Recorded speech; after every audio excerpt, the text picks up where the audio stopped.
પાટણમાં cyber crime રેકેટનો પર્દાફાશ. Operation mule hunt 2.0 હેઠળ મોટી કાર્યવાહી. ₹398.43 કરોડના સાયબર ફ્રોડ નેટવર્કનો ભાંડો ફૂટ્યો.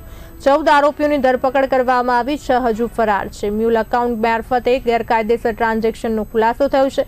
જુગાડ સટ્ટાની રકમના વ્યવહારો થતા હોવાનું સામે આવ્યું છે.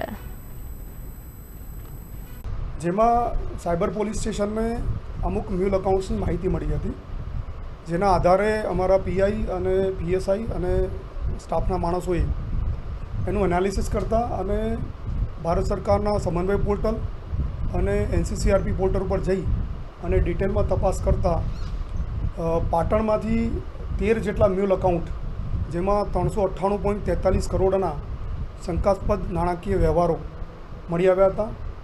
તપાસ કરતાં બધા જ એકાઉન્ટો હારીજ નાગરિક સહકારી બેંકમાં ખુલેલા હોવાનું જણાઈ આવ્યું હતું. પોલીસે આ વિષયમાં વધુ તપાસ કરતાં ટોટલ 398.43 કરોડના નાણાકીય વ્યવહારો મળી આવ્યા, જે ગેરકાયદેસર હતા, અને સાથે સાથે 228 જેટલી એનસીસીઆરપીની ફરિયાદો પણ આ નાણાકીય વ્યવહારો બાબતે થયેલી હતી.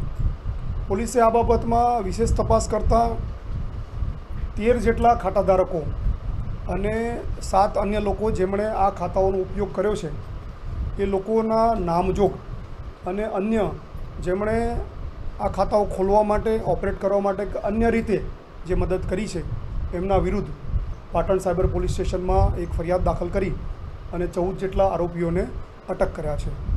અન્ય